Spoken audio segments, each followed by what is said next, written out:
सुप्रभात बच्चों, कैसे हैं आप सब। उम्मीद करती हूँ आप सब अच्छे होंगे।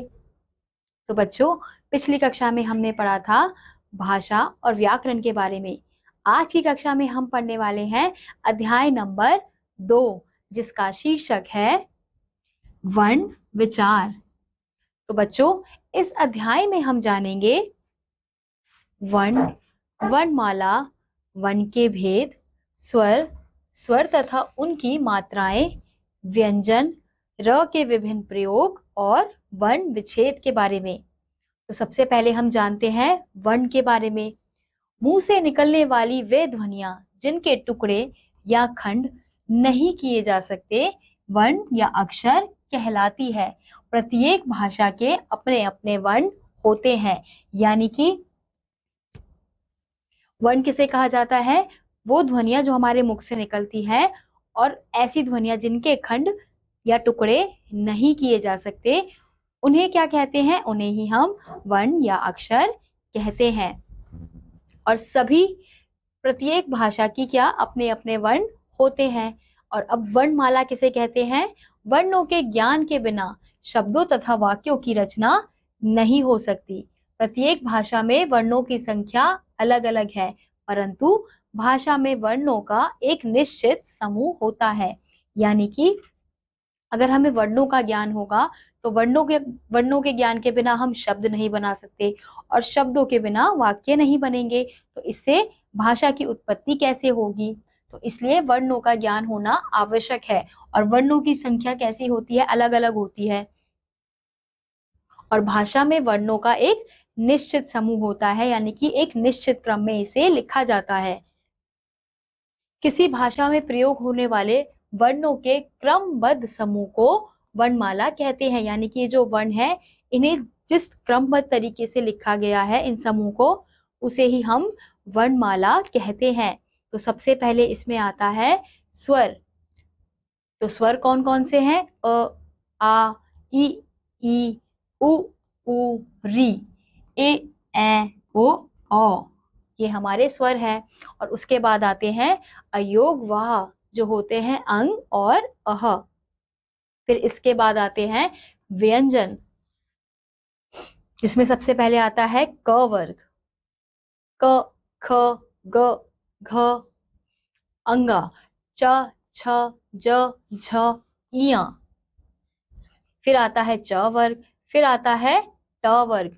ट, ठ, ड, ढ, अण, त। फिर आता है त वर्ग।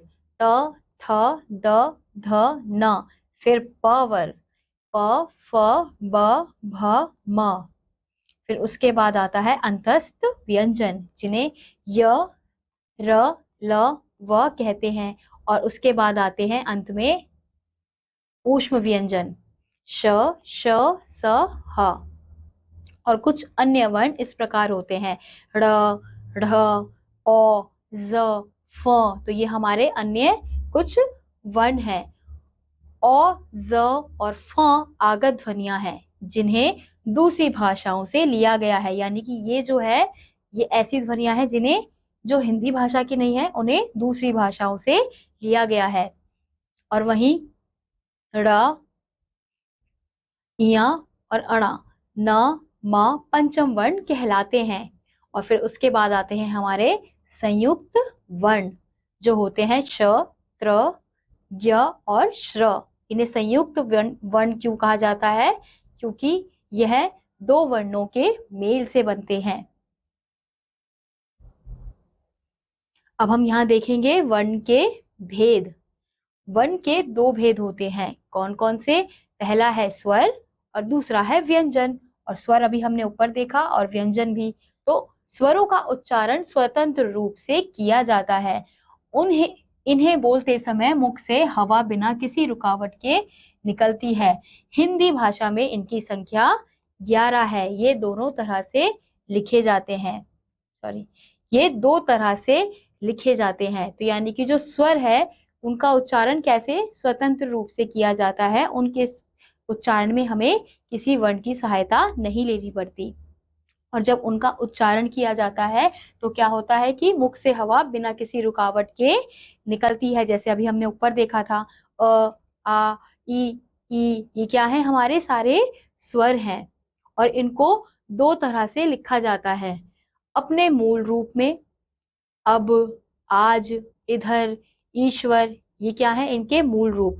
और अगर इन्हें मात्रा के रूप में किसी व्यंजन के साथ मिलाकर, जैसे कि क जमा आ, का, और इससे बनने वाला शब्द कार, म जमा ई, मी, और इससे बनने वाला शब्द है मित्र। तो हमने देखा कि जब इन्हें हम मूल रूप में लिखते हैं तो इस प्रकार से लिखते हैं कि जैसे ये क्या है, स्वर, आ क्या है, स्वर, ई क्या है, स्वर, ई क्या है, स्वर। तो ये अपने मूल रूप में ही है, लेकिन जब इन्हें मात्राओं के रूप में व्यंजन के साथ लिखते हैं तो इस प्रकार से लिखा जाता है। तो सबसे पहले हम स्वर के बारे में पढ़ते हैं। स्वर के तीन भेद होते हैं। पहला है ह्रस्व, ह्रस्व स्वर, दूसरा दीर्घ स्वर और तीसरा प्लुत स्वर। तो सबसे पहले ह्रस्व स्वर के बारे में जानते हैं। इनके उच्चारण में सबसे कम समय लगता है। ये चार है, कौन कौन से, अ, ई, उ और री। इनके उच्चारण में हमें कम समय लगा। अब अगला है हमारा दीर्घ स्वर। इनके उच्चारण में ह्रस्व स्वरों के उच्चारण से 2 गुना समय लगता है। ये 7 हैं, आ, ई, उ, ए, ओ और औ। तो इनके उच्चारण में हमें ह्रस्व स्वर से दुगना समय लग रहा है, इसलिए ये क्या है, हमारे दीर्घ स्वर हैं।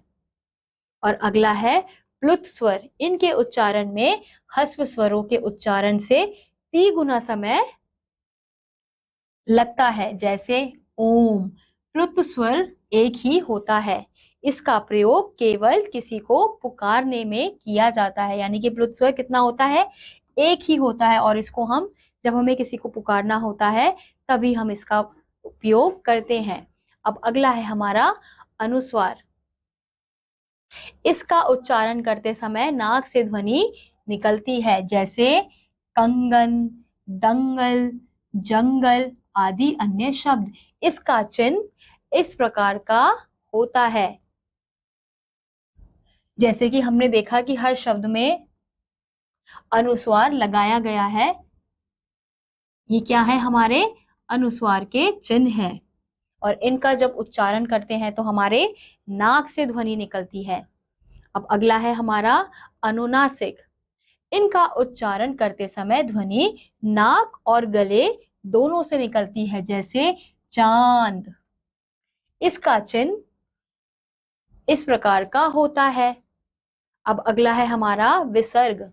इसका उच्चारण आधे ह की भांति होता है, जैसे दुख, पुनः, अतः। तो ये जो चिन्ह है, विसर्ग का चिन्ह इस प्रकार का होता है और इसका उच्चारण कैसा होता है, ह की तरह किया जाता है। अब अगला है अदध्र चंद्र। अदध्र चंद्र, इसका उच्चारण आ तथा ओ के मध्य की ध्वनि के रूप में होता है। इसका प्रयोग अंग्रेजी के शब्दों को देवनागरी लिपि में लिखने में किया जाता है, जैसे डॉक्टर, कॉलेज, ऑफिस। ये सारे शब्द किसके हैं, ये सारे शब्द अंग्रेजी के हैं। लेकिन अगर हमें इन्हें हिंदी में लिखना होता है तो हम इन शब्दों के ऊपर क्या लगा देते हैं, अदध्र चंद्र लगा देते हैं। तो हम इसका उच्चारण अ, आ और ओ के मध्य करते हैं। अब अगला है हमारा स्वर तथा उनकी मात्राएं। स्वरों के लिए निर्धारित चिन्ह मात्राएं कहलाती है। यानी कि स्वरों के लिए जो कुछ चिन्ह दिए गए हैं जिन्हें हम व्यंजनों के साथ लगाते हैं, उन्हीं को हम क्या कहते हैं, उन्हीं चिन्हों को हम मात्राएं कहते हैं। अ ऐसा स्वर है जो हर व्यंजन में मिला रहता है, उसकी अलग से कोई मात्रा नहीं होती। यानी कि अ की कोई अलग से मात्रा चिन्ह नहीं होती, लेकिन वो हर व्यंजन के साथ लगाया जाता है। जैसे क बोलकर देखिए और क बोलकर देखिए। जैसे क बोलकर देखिए, अब क कैसे बोला जाता है, क जमा अ, हम इसका यह रूप बोलते हैं। इसी तरह सभी व्यंजन के साथ बोले जाते हैं, यानी कि जितने भी व्यंजन है वो के साथ जुड़े हुए होते हैं, इसलिए हम उन्हें क, ख, ग इस प्रकार से बोलते हैं। अब हमें यहाँ पे स्वर और उनकी मात्राएं और उनका जब व्यंजन के साथ प्रयोग करते हैं उनका रूप कैसे बदल जाता है और उनमें उनसे बनने वाले शब्द यहाँ दिए गए हैं। जैसे पहला है और का कोई मात्रा चिन्ह नहीं होता, लेकिन हर व्यंजन के साथ लगाया जाता है। जैसे क जमा क्या बना, क, और इससे बनने वाला शब्द है कमल कर। ऐसे ही अगला स्वर है आ, और इसकी मात्रा इस प्रकार से बनाई जाती है, और क के साथ आ जोड़ा जाए तो का बनता है, और इससे बनने वाला शब्द है काला, काजल। ऐसे ही अगला है ई की मात्रा म जमा ई, मी, और मी से बनने वाला शब्द है मिठाई, मिठास। ऐसे ही अगला है ई की मात्रा स जमा ई, सी, तो सी से बनने वाला शब्द है सीख, सीमा। ऐसे ही अगला है उ की मात्रा क जमा उ, कु, और कु से बनने वाले शब्द हैं कुली, कुम्हार। ऐसे ही अगला है उ की मात्रा च जमा उ, चू, और चू से बनने वाला शब्द चूना, चूरमा। ऐसे ही अगला है री की मात्रा क जमा री, क्री, और क्री से बनने वाला शब्द कृषि, कृष्ण। ऐसे ही अगला है ठ जमा ए, ठे, और ठे से बनने वाला शब्द ठेला, ठेस। ऐसे ही अगला है ए म जमा ए, मैं, और मैं से बनने वाला शब्द मैला, मैच। ऐसे ही अगला है ओ ग जमा ओ, गो से बनने वाला शब्द है गोरा, गोदाम। ऐसे ही अगला है ओ मा जमा ओ, मौ, और मौ से बनने वाला शब्द है मौसम, मौका। तो हमने यहाँ पे देखा कि हर स्वर की अपनी अपनी मात्राओं के चिन्ह हैं, जिन्हें हम व्यंजन के साथ जब जोड़ते हैं फिर उनसे हम शब्द की उत्पत्ति करते हैं। अब अगला है हमारा व्यंजन। व्यंजन स्वतंत्र नहीं होते, इन्हें बोलने के लिए स्वरों की सहायता लेनी पड़ती है। इनकी संख्या 33 होती है। इनकी संख्या 33 है। प्रत्येक व्यंजन में अ स्वर मिला रहता है।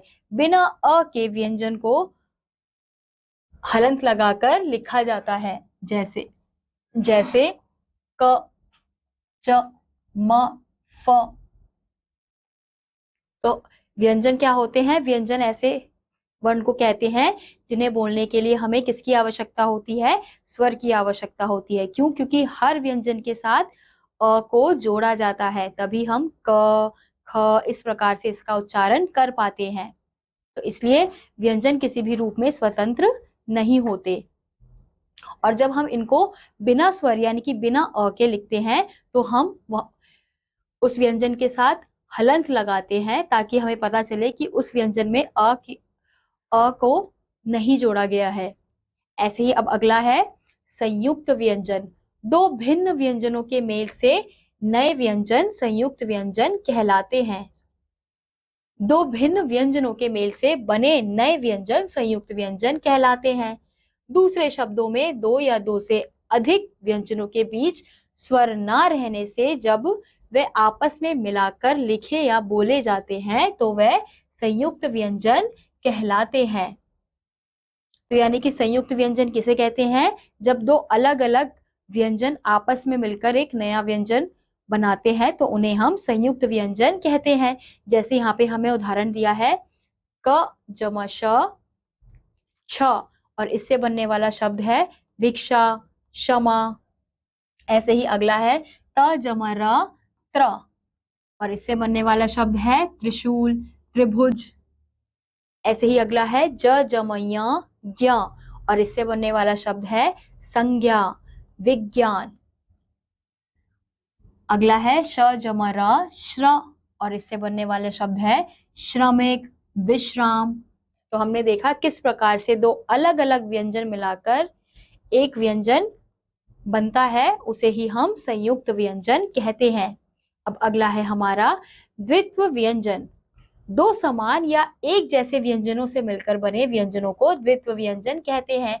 अब यहाँ पे जो समान व्यंजन होते हैं वो मिलकर जब व्यंजन बनाते हैं उन्हें हम संयुक्त व्यंजन कहते हैं। जैसे च जम च और इससे बनने वाला शब्द है कच्चा, बच्चा। ऐसे ही अगला है त जम त और इससे बनने वाला शब्द है कुत्ता, पत्ता।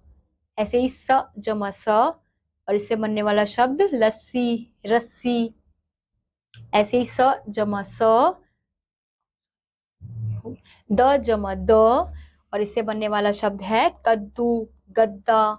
ऐसे ही क जम क, पक्का, धक्का। प जम प, थप्पड़, चप्पल। ल जम ल, बिल्ली, गिल्ली।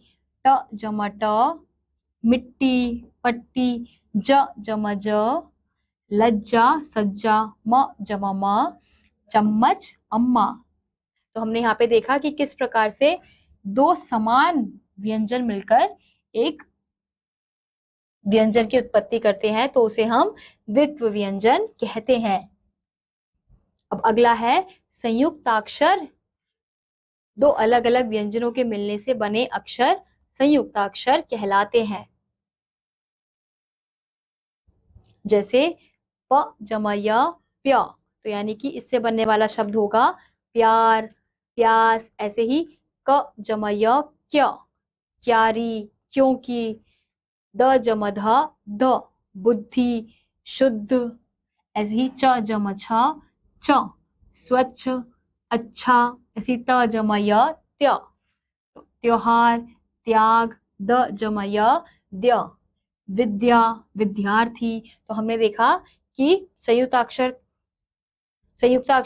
किसे कहा जाता है? उन अक्षरों को जो अलग अलग व्यंजनों से मिलकर बनते हैं।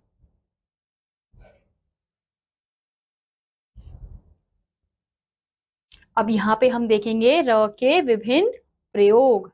जब र स्वर रहित होता है तब र आगे आने वाले व्यंजन के ऊपर रेफ के रूप में लगाया जाता है। जैसे श जम र, श जम र जम म, शर्म। क जम र जम म, कर्म। ध जम र जम म, धर्म। व जम र जम शा, वर्षा। तो हमने यहाँ पे देखा कि किस प्रकार से र को व्यंजन के ऊपर लगाया गया है।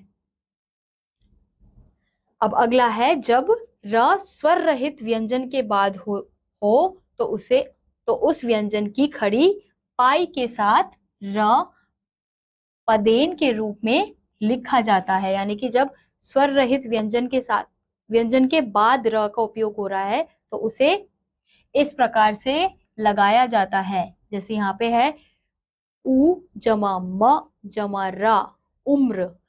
प जमा र, प जमा र जमा न, प्रण। क जमा र जमा म, क्रम। भ जमा र जमा म, भ्रम। अब अगला है बिना खड़ी पाई वाले स्वर रहित व्यंजनों यानी कि ट ड के साथ र पदेन के रूप में लिखा जाता है। जैसे ट जमा र जमा क, ट्रक।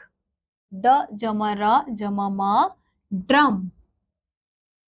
अब अगला है री की मात्रा का उच्चारण री की तरह होता है। जैसे ऋण, ऋषि, ऋतु आदि। अब अगला है हमारा वर्ण विच्छेद। विच्छेद का अर्थ है अलग करना। शब्द के प्रत्येक वर्ण को अलग करना वर्ण विच्छेद कहलाता है। यानी कि जब हम किसी शब्द के हर एक वर्ण का विच्छेद यानी कि उसे अलग कर देते हैं तो उसे ही हम क्या कहते हैं? उसे ही हम वर्ण विच्छेद कहते हैं। जैसे यहाँ पे हमें उदाहरण दिया है, यहाँ एक शब्द है कोयल, तो उसका वर्ण विच्छेद किस प्रकार से किया गया है? क जमा ओ जमा य जमा अ जमा ल जमा अ, तो ये क्या हो गया? कोयल। तो ये कोयल शब्द का वर्ण विच्छेद किया गया है। ऐसे ही अगला है सैनिक। स जमा ए जमा न जमा ई जमा क जमा आ जमा अ, क्या हो गया? सैनिक। ऐसे ही अगला है ट जमा र जमा अ जमा क जमा अ, ट्रक। अगला शर्म, श जमा अ जमा र जमा म जमा अ, शर्म। अगला शक्ति, श जमा अ जमा क जमा त जमा ई, शक्ति। अगला है दूध, द जमा उ जमा ध जमा अ, दूध।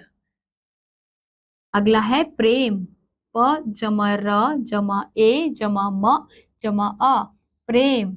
ऐसे ही अगला है गंगा, ग जमा अ जमा ण जमा ग जमा आ, गंगा। तो हमने इस प्रकार से देखा कि किस प्रकार से शब्दों का अगर हम अलग अलग वर्ण का, किस प्रकार से हम जब शब्दों के वर्ण को अलग अलग कर देते हैं तो उसे ही हम वर्ण विच्छेद कहते हैं। तो बच्चों, इस अध्याय में हमने सीखा वर्ण भाषा की सबसे छोटी इकाई है। वर्णों का व्यवस्थित समूह वर्णमाला कहलाता है। ड़ य अण न म पंचवर्ण कहलाते हैं। अंग और अह अयोगवाह कहलाते हैं। अ, ज, फ आगत ध्वनियां हैं। स्वर के 3 भेद होते हैं। कौन कौन से? ह्रस्व, दीर्घ और प्लुत। स्वरों के लिए निर्धारित चिन्ह मात्राएं कहलाती हैं। मात्राएं कहलाते हैं। शब्द के प्रत्येक वर्ण को अलग करके लिखना वर्ण विच्छेद कहलाता है। इसी के साथ आज का ये अध्याय यहीं समाप्त होता है। उम्मीद करती हूँ आपको यह अध्याय समझ आया होगा। मैं आपसे मिलूंगी अगली कक्षा में। तब तक के लिए नमस्कार।